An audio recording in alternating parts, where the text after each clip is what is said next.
Is Apple giving out free money? Here's everything you need to know about their new savings program, and we'll also take a look at their fabulous credit card. Apple has absolutely flipped the traditional savings account market. The company, known for making overpriced smartphones every year, is now letting consumers collect a super juicy yield of 4.15% in interest in their Apple Card savings account, which is operated by Goldman Sachs, who provides the banking side of these transactions. That savings rate is 10 times higher than the national average. Apple is already the master of marketing and has reportedly drew in $1 billion in deposits in just 4 days. Estimated to be about 240,000 accounts opened up in their initial launch week. Both Apple and Goldman Sachs actually declined to comment if these numbers were accurate or not.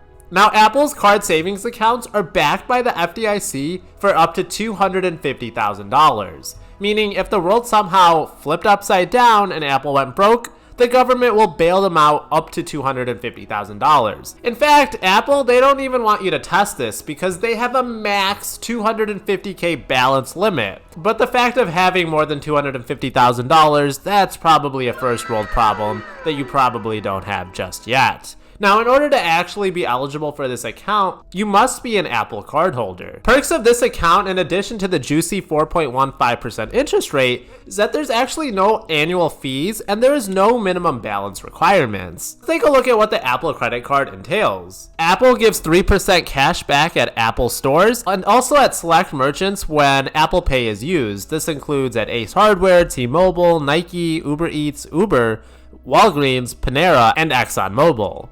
There's also a 2% daily cash back in general whenever your iPhone or Apple Watch is used to pay with the Apple Card. The Apple Card comes in a super sleek titanium card with laser etching. MasterCard is the global payment network, so expect to be able to use these cards pretty much all over the world. There is also no foreign transaction fees either, which makes it a lot easier to go travel around the world and use your Apple Card. Apple utilizes security features like Face ID and Touch ID to make sure you're the only person using your card.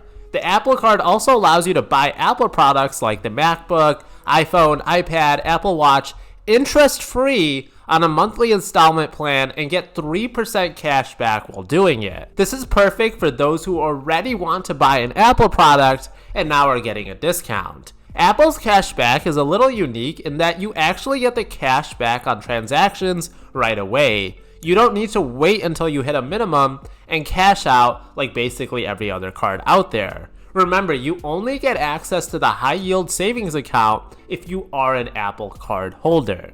You can see if you are pre-approved and get your credit limit offer in less than 1 minute with no impact on your score. It's pretty obvious Apple is trying to get as many users as it can into its financial ecosystem, much like what they do with their electronic products. And that's why Apple is such an absolutely amazing company.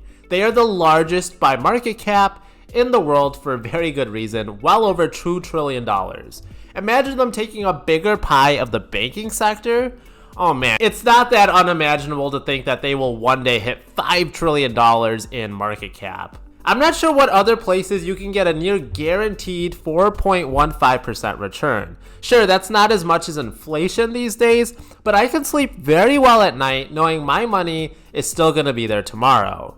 Now, traditional brick and mortar banks, they're not going to give as high of an interest rate as Apple. This is typically only found with online-only banks. But even companies like Discover at 3.75%, American Express at 3.75%, Barclays at 4%, Capital One at 3.5%, they can't even compete with Apple. Now, one big red flag to keep an eye out for, though, is that you must make a transfer to access the cash. So you can't just go to an ATM and withdraw cash. First, a transfer needs to be made from the Goldman Sachs account, and then 3 days need to pass for the transaction to be clear before it can be withdrawn. So just keep that in mind for emergencies. Likewise, cash cannot be directly deposited into this account, such as with an ATM, and wire transfers, those are also not allowed. And Apple's interest rate, just like any other savings accounts rate out there, is variable, meaning it's not fixed and it could easily change tomorrow. Savings account interest rates are directly tied to the federal funds rate. If Uncle Jerome cuts interest rates tomorrow, expect Apple to follow a similar pattern.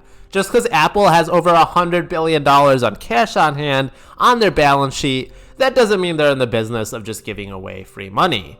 However, I do expect them to continue to offer a higher rate than their competitors just because they're trying to gain market share right now. Though the Fed literally just raised interest rates, so I expect Apple's rate to go up higher than the 4.15% today real soon. Now, you're not going to get rich alone off maybe a 4.35% interest rate, but tell me, where else can you get an almost guaranteed return on your money that's this high?